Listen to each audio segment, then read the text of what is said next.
Good morning, everybody. Myself, Devesh Chandra, Assistant Professor History, Government Degree College, Jakholi. आज का हमारा topic है Italy के एकीकरण में मैज़नी और कैबोर की भूमिका।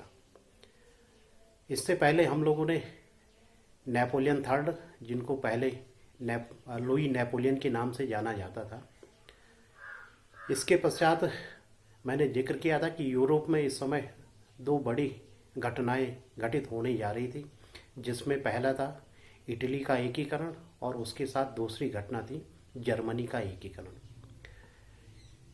इटली के एकीकरण के संबंध में पूर्व राजनीतिक स्थिति क्या थी, इसके बारे में मैं चर्चा कर चुका हूँ।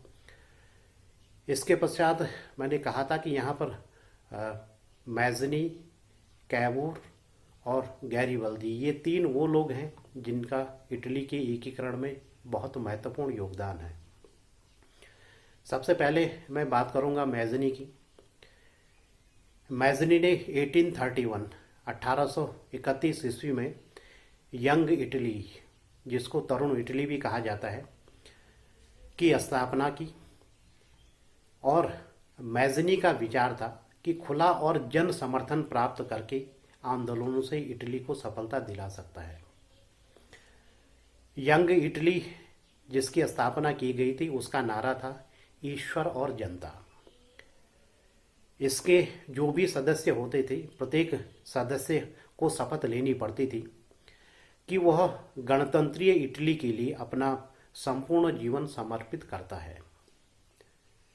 यंग इटली भी एक गुप्त संस्था थी और मैज़नी गणतंत्र का समर्थक था, क्योंकि अन्य यूरोपीय देशों में काफ़ी कुछ इस समय उठक पटक चल रही थी। जैसे हम लोगों ने 1848 की फ्रांसीसी क्रांति पढ़ी थी, उसके बाद नेपोलियन तृतीय, जो प्रारंभ में लुई नेपोलियन था, उनका भी पतन हो चुका था, गणतंत्र की स्थापना हो चुकी थी।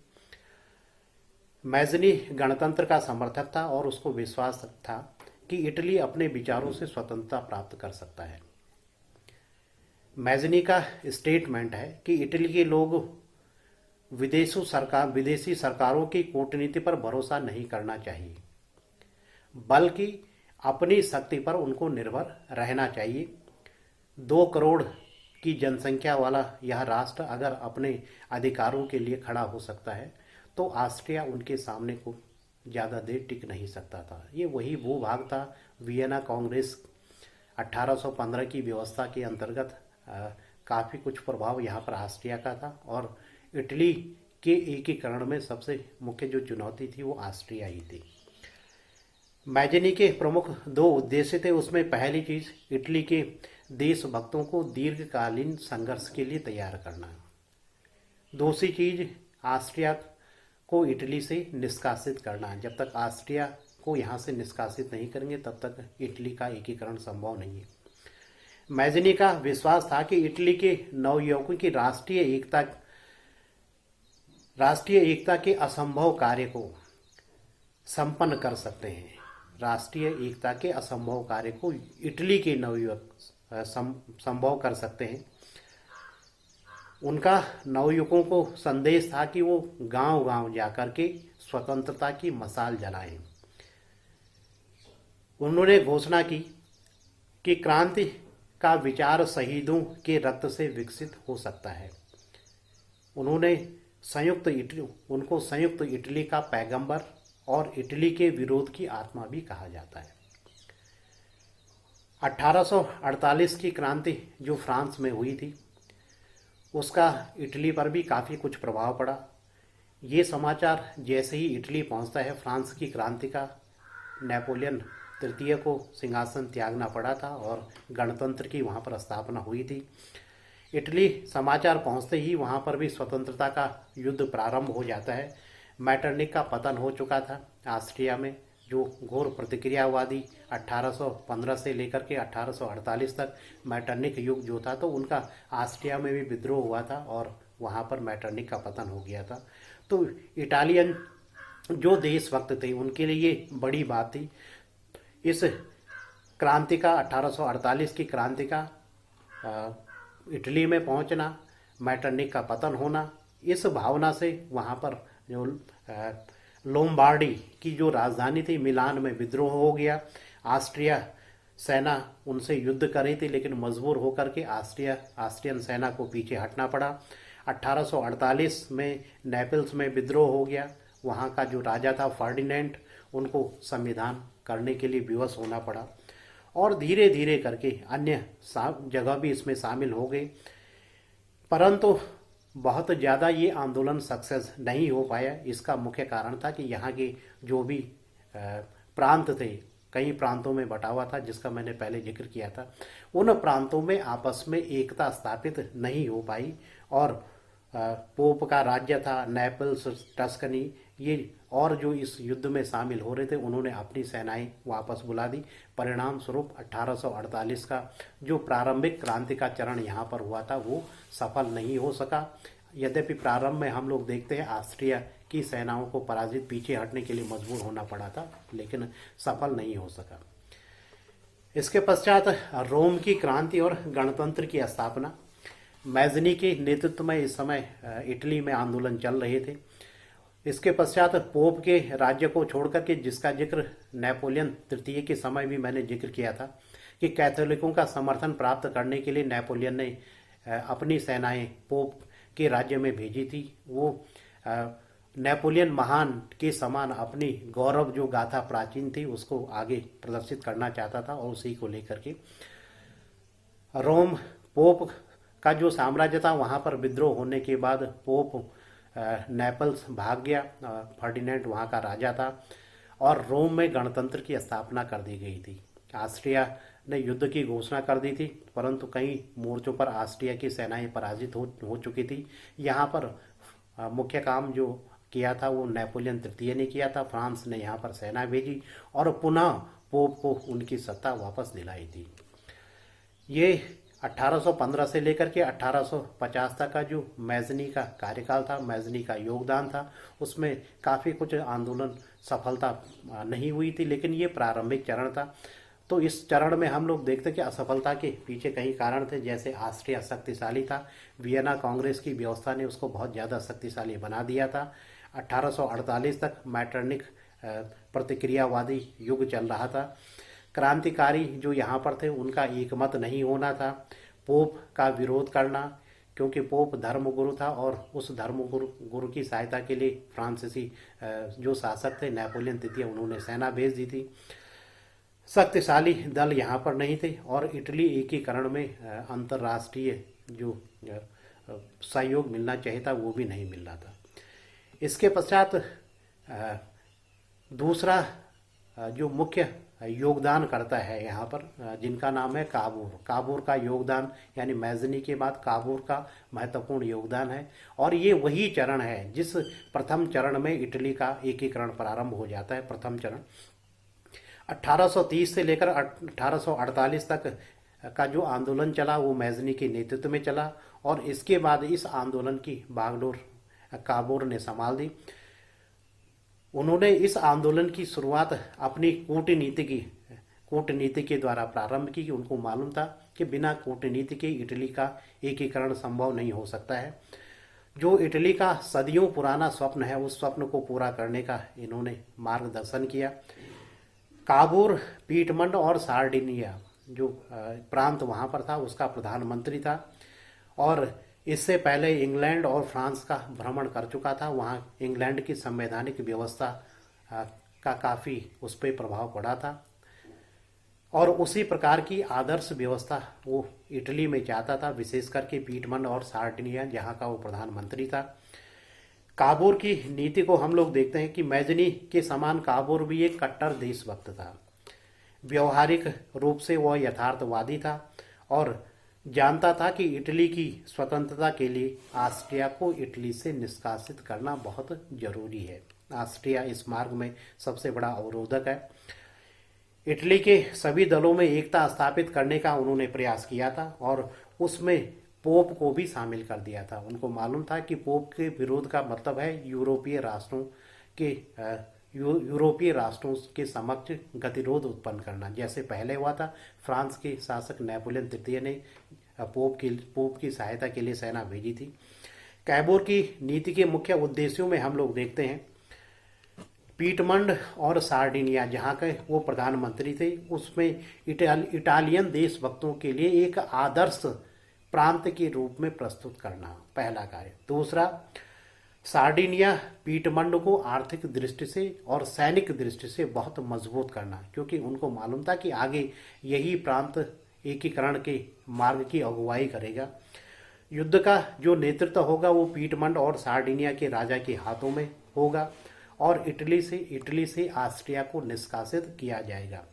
इस कार्य के लिए यूरोपीय देशों की सहायता भी लेना चाहता था, विशेष करके जो शक्तिशाली देश थे, और उन देशों में मुख्यतः उनका जो ध्यान था वो इंग्लैंड और फ्रांस की तरफ था कि अगर इन दोनों देशों का उनको समर्थन मिल जाएगा तो इटली का एकीकरण आसानी से हो सकता है। इस नीति के अनुसार सबसे पहले जो उनका उद्देश्य था पीटमंड और सार्डिनिया को एक आदर्श राज्य के रूप में प्रस्तुत करना। उन्होंने पीटमंड में उदारवादी संविधान लागू किया, जिससे नागरिकों के लिए स्वतंत्रता, समानता के अधिकार सुरक्षित थे। राज्य में संसदीय कार्यप्रणाली और उत्तरदायी शासन की व्यवस्था प्रारंभ कर दी, जहां पर राजा संवैधानिक प्रमुख होता था, जिस प्रकार से इंग्लैंड में होता था। इटली के राजनीतिक निर्वासित जो भी व्यक्ति थे उनको पीटमंड में उन्होंने शरण दी और मताधिकार का व्यापक प्रयोग उन्होंने किया, यानी बहुत सारे लोगों को, बहुत सारी जनता को मताधिकार दिया। संसद के महत्व को वृद्धि की, इसके साथ साथ प्रेस की स्वतंत्रता भी उन्होंने प्रदान की। दूसरा जो उद्देश्य था उसके लिए पीटमंड में आर्थिक और सैनिक सुधार के काम इन्होंने प्रारंभ कर दिए। आर्थिक स्थिति को मजबूत करना और उसके लिए व्यापार वाणिज्य की ओर उन्होंने ध्यान दिया। स्वतंत्र व्यापार की नीति का वो समर्थक था। जो बंजर भूमि थी उसको कृषि योग्य भूमि बनाया गया, कारखाने स्थापित किए गए, रेल मार्गों का निर्माण किया गया, सड़क मार्ग का, नहरों की व्यवस्था, और इसके साथ साथ लगभग 90,000 की एक सेना जो आधुनिक ढंग से संगठित थी उसका निर्माण किया गया। इसके साथ साथ जहाजी बेड़े का भी निर्माण किया गया। इसके पश्चात तीसरा जो मुख्य उद्देश्य था वो था मित्रों की खोज, क्योंकि उनको मालूम था कि ऑस्ट्रिया को निष्कासित करने के लिए एक शक्तिशाली यूरोपीय देश की भी उनको आवश्यकता पड़ेगी, और उसमें उनका ध्यान इंग्लैंड और फ्रांस की तरफ था। तो पीटमंड को एक आदर्श राज्य के रूप में प्रस्तुत करने के बाद, वहां की आर्थिक स्थिति और सैनिक स्थिति को मजबूत करने के बाद, एक यूरोपीय शक्तिशाली देश की तलाश में पश्चिमी यूरोपीय देश का समर्थन प्राप्त करना चाहता था। उसकी हार्दिक इच्छा थी कि इंग्लैंड उनको समर्थन दे, लेकिन इस समय इंग्लैंड यूरोपीय राष्ट्रों के झगड़े में नहीं पड़ना चाहता था। इसका असर ये हुआ कि कैबोर ने अब फ्रांस की सहायता के लिए मन बनाए और उनको फ्रांस की सहायता मिलने की भी आशा थी। उन्होंने कहा था कि हम चाहे अथवा न चाहे हमारा भाग्य फ्रांस पर निर्भर करेगा। इसी समय क्रीमिया युद्ध प्रारंभ हो गया था। क्रीमिया युद्ध में कैबोर को ये अवसर प्राप्त हुआ कि वह शक्तिशाली किसी यूरोपीय देश का समर्थन करे, और इस युद्ध में कैबोर ने फ्रांस और इंग्लैंड से मित्रता का प्रयास किया। जो इंग्लैंड और फ्रांस एक साथ क्रीमिया युद्ध में लड़ रहे थे उनका समर्थन किया और अपनी लगभग 17,000 सैनिकों की एक सेना क्रीमिया भेजी। वहां पर इंग्लैंड, इस सेना भेजने से इंग्लैंड और फ्रांस की सहानुभूति कैबोर को प्राप्त हो गई। इस युद्ध में शामिल होने का उनको परिणाम, उनको प्रतिफल भी मिला। प्लोमबियर्स समझौता, नेपोलियन राष्ट्रीय आंदोलन का समर्थक था, नेपोलियन तृतीय जो फ्रांस का शासक था। इटली की सहायता करना चाहता था लेकिन उसके लिए हिचक रहा था, क्योंकि उसको पोप के साम्राज्य की चिंता थी, जिसके लिए उन्होंने पहले भी सेना भेजी थी। फ्रांस कैथोलिक की जनता थी और कैथोलिकों को वो किसी प्रकार से नाराज नहीं करना चाहता था, असंतुष्ट नहीं करना चाहता था। जब इटली के राष्ट्रवादियों को ये लगा कि फ्रांस उनके किसी भी प्रकार से सहायता नहीं करना चाहता है, वो राष्ट्रवादी आंदोलन का शत्रु है, तो ऐसी स्थिति में नेपोलियन तृतीय ने कैबोर को प्लेमबियर्स बुला करके उनके साथ एक समझौता किया, और इस समझौता के द्वारा फ्रांस ने ऑस्ट्रिया के विरुद्ध पीटमंड को सैनिक सहायता देने का आश्वासन दे दिया।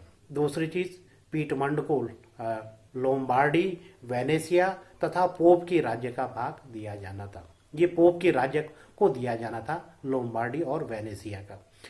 शेष इटली को जो है पोप की अध्यक्षता में एक संघ बनाया जाना था, और इसके साथ साथ फ्रांस जो उनकी सेवा कर रहा है, फ्रांस यानी पीटमंड और सार्डिनिया की जो सेवा कर रहा था, उस सेवा के लिए फ्रांस को सेवाएं और नाइस के प्रांत दिए जाने थे। तो इस प्रकार यूरोपीय देश की सहायता लेने में, फ्रांस की सहायता लेने में काबूल सफल हो गया, और इसके बाद इटली के एकीकरण का प्रथम चरण आगे प्रारंभ हो जाता है, जिसका जिक्र मैं अगले वीडियो के माध्यम से आप लोगों को करूँगा। धन्यवाद। Good morning everybody, myself Devesh Chandra, assistant professor history, government degree college Jakholi. Italy के एकीकरण के बारे में मैं बात कर रहा था। इटली के एकीकरण में मैज़नी का योगदान, इस पे हम लोग बात कर चुके हैं, और लास्ट में जो टॉपिक आया था वो था प्लोम्बियर्स समझौता 1858 AD। इसके पश्चात इटली के एकीकरण में जो आगे के चरण थे, उन चरणों को मैं समझाने की कोशिश करूंगा। 1858 के प्लोम्बियर्स समझौते के पश्चात 1859 ईस्वी में ऑस्ट्रिया के साथ युद्ध। प्लोम्बियर्स से यह निश्चित हो गया था कि ऑस्ट्रिया पीटमंड पर आक्रमण करने के लिए बाध्य किया जाए। जो इटली या पीटमंड की जो राजनीति थी, उसके आधार पर ऑस्ट्रिया को भड़काया जाना था ताकि वो पीटमंड पर आक्रमण करे। पीटमंड के खिलाफ ऑस्ट्रिया ने घोषणा कर दी, और इस प्रकार का इस समय जो कूटनीतिज्ञ काबूर था वो इस तरह का कार्य कर रहे थे। उन्होंने ऑस्ट्रिया के खिलाफ भड़काऊ प्रचार प्रसार किया, और ऑस्ट्रिया ने पीटमंड पर आक्रमण कर दिया। जो प्लोम्बियर्स समझौता हुआ था, उस समझौते के अनुसार लुई नेपोलियन, फ्रांस के जो शासक हैं, उन्होंने पीटमंड को सहायता करनी थी। जैसे ही ने ऑस्ट्रिया ने पीटमंड पर आक्रमण किया, वैसे ही लुई नेपोलियन अपनी सेना के साथ पीटमंड की सहायता के लिए आ गया। ऑस्ट्रिया के साथ इस समय 3 युद्ध हुए, मोगोंडा का युद्ध, सल्फेरिनो का युद्ध और सेना मार्टिनो का युद्ध। इन तीनों युद्धों में ऑस्ट्रिया पराजित हुआ। लोम्बार्डी पर पीटमंड का अधिकार हो गया।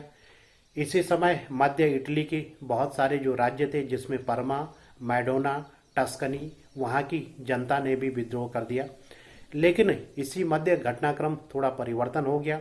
नेपोलियन ने पीटमंड से बिना परामर्श किए ऑस्ट्रिया के साथ समझौता कर दिया।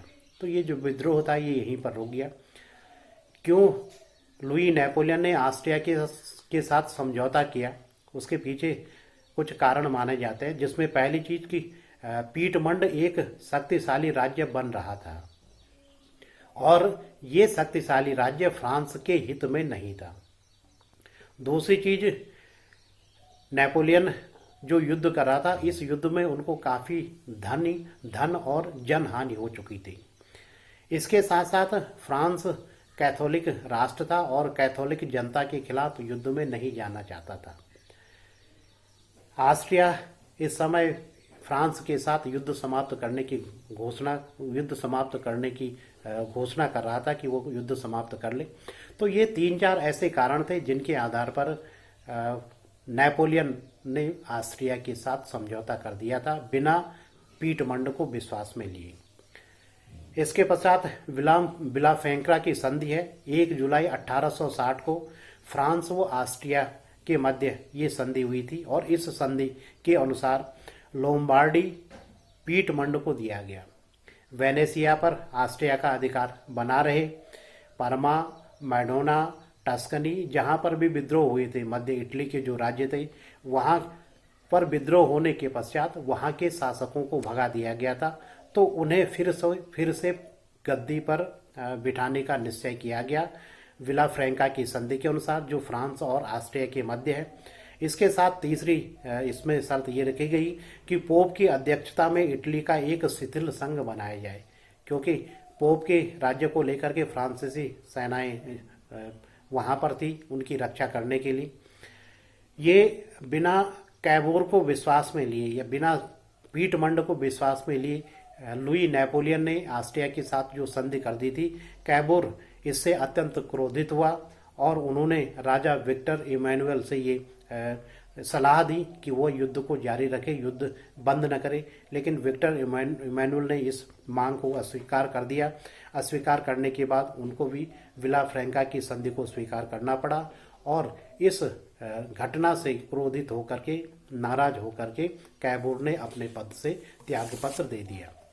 इसके बाद इटली की एकीकरण का दूसरा चक्र प्रारंभ हो जाता है, जिसमें मध्य इटली के बहुत सारे राज्य हैं जिनका मैं भी जिक्र कर रहा था कि वहाँ पर भी विद्रोह हुआ था, लेकिन लुई नेपोलियन और ऑस्ट्रिया के मध्य समझौता हो गया था। इसके कारण पीटमंड में इनको नहीं मिलाया गया था।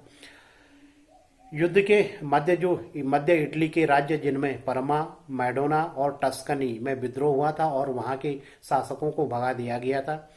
यहाँ पर जो देशभक्त थे उन्होंने स्वयं सेवक सेना का निर्माण कर दिया था और जो विला फ्रैंका की संधि थी, उस संधि के अनुसार पूर्व शासकों की जो यहाँ पर नियुक्ति होनी थी उसके खिलाफ उन्होंने विद्रोह कर दिया था। पीटमंड में मिलाने की उन्होंने घोषणा कर दी थी कि जो भी मध्य इटली के राज्य हैं, परमा, मैडोना, टस्कनी, इनको पीटमंड में मिला दी जाए, मिलाने की घोषणा कर दी थी।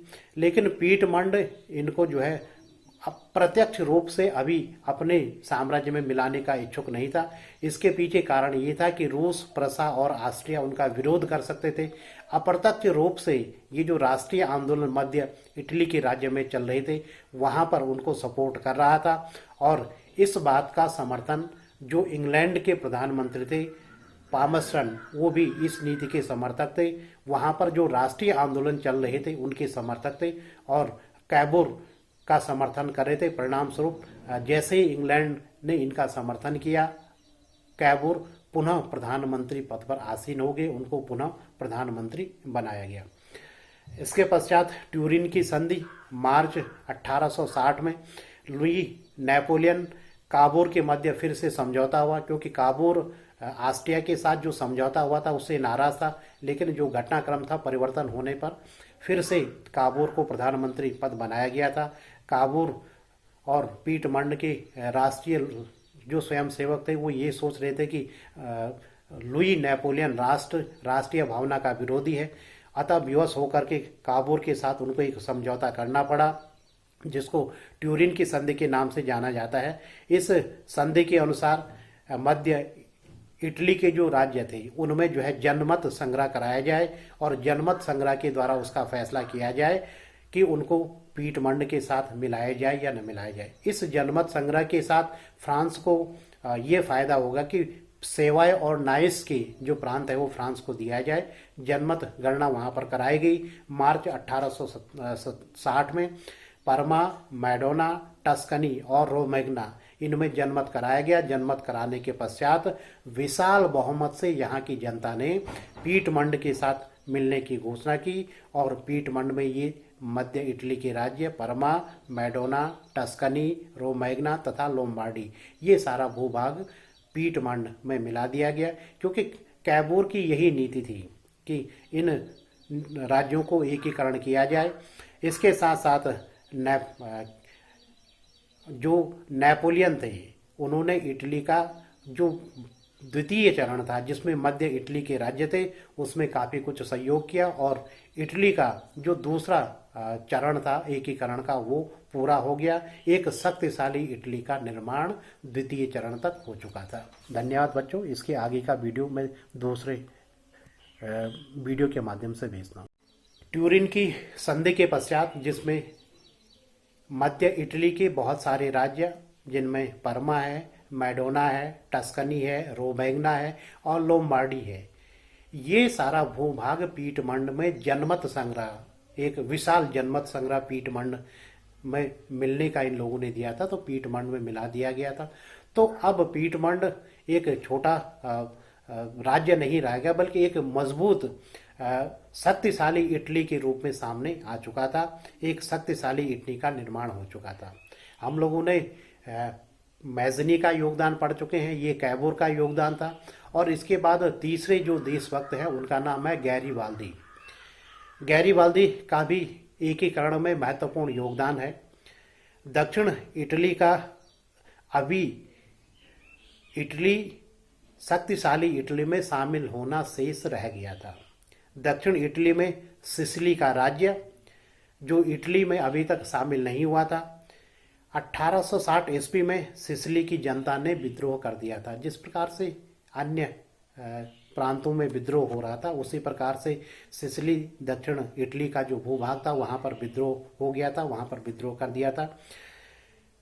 मैजनी से प्रोत्साहन पाकर के पाल्मो, मैसीना और कैटेरिया, ये तीन जो भाग थे, पाल्मो हो गया, मोसीना हो गया और कटेरिया हो गया, इन भागों में भी विद्रोह हो गया था। इन्होंने गैरिबल्दी से सहायता मांगी और गैरिबल्दी ने सशर्त इस शर्त को स्वीकार कर दिया कि विद्रोह होने के पश्चात ये भूभाग पीटमंड में मिला लिया जाएगा। इस शर्त पर उन्होंने समर्थन देना स्वीकार किया। राजा विक्टर इमैनुएल तथा कैबूर ने गुप्त रूप से गैरिबल्दी के साथ समझौता कर दिया और समझौता करने के पश्चात उसको अप्रत्यक्ष रूप से उनको सहायता देना उन्होंने स्वीकार किया।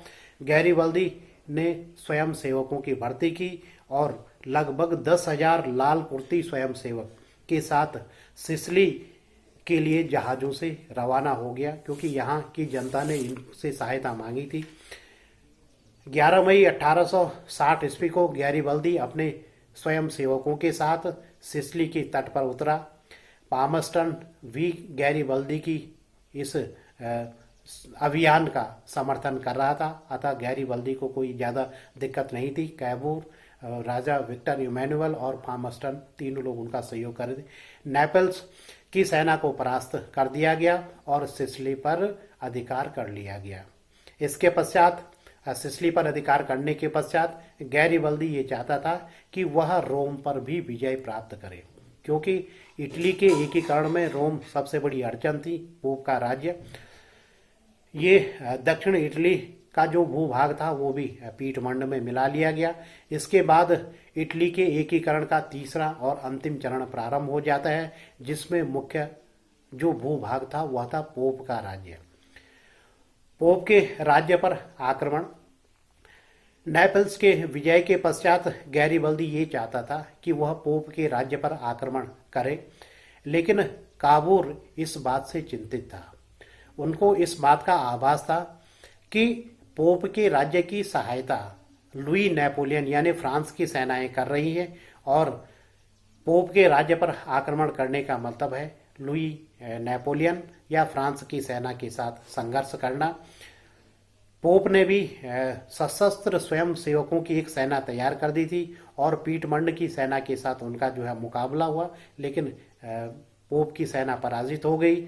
रोम को छोड़ करके अब सारा भूभाग लगभग पीटमंड में मिला लिया गया था, एक शक्तिशाली इटली में मिला दिया गया था। ऑस्ट्रिया ने मार्चेस पर अधिकार कर दिया था। गैरिबल्दी ने राजा के समक्ष अपने जो विजय थी, सिसिली की विजय, वो राजा विक्टर इमैनुअल को समर्पित कर दी और नेपल्स जनमत संग्रह के द्वारा नेपल्स को भी इटली में मिला लिया गया। 17 मार्च 1861 ईस्वी में पीटमंड सार्डिया की संसद ने विक्टर इमैनुअल, जो पीटमंड का शासक था, उसको सम्राट घोषित कर दिया गया तथा वेनेसिया और रोम को छोड़ करके बाकी सारा इटली का एकीकरण हो चुका था। वेनेसिया पर अधिकार 1866 ईस्वी में प्रसा तथा ऑस्ट्रिया के मध्य युद्ध प्रारंभ हो गया, क्योंकि जहां एक तरफ इटली का एकीकरण चल रहा था, वहां दूसरी तरफ जर्मनी का भी एकीकरण प्रारंभ हो चुका था। तो इसी को लेकर प्रसा और ऑस्ट्रिया के मध्य युद्ध प्रारंभ हो चुका था। जो प्रसा के प्रधानमंत्री थे बिस्मार्क, जिनका आगे डिटेल में हम लोग बातचीत करेंगे, बिस्मार्क ने विक्टर इमैनुअल के साथ संधि कर दी और ऑस्ट्रिया को इस समय 2 मोर्चों पर युद्ध करना पड़ा था, एक प्रसा के साथ, दूसरा इटली के साथ। ऑस्ट्रिया इस युद्ध में पराजित हो गई, किंतु इटली की सेनाएं भी कहीं इस युद्ध में पराजित हो चुकी थी।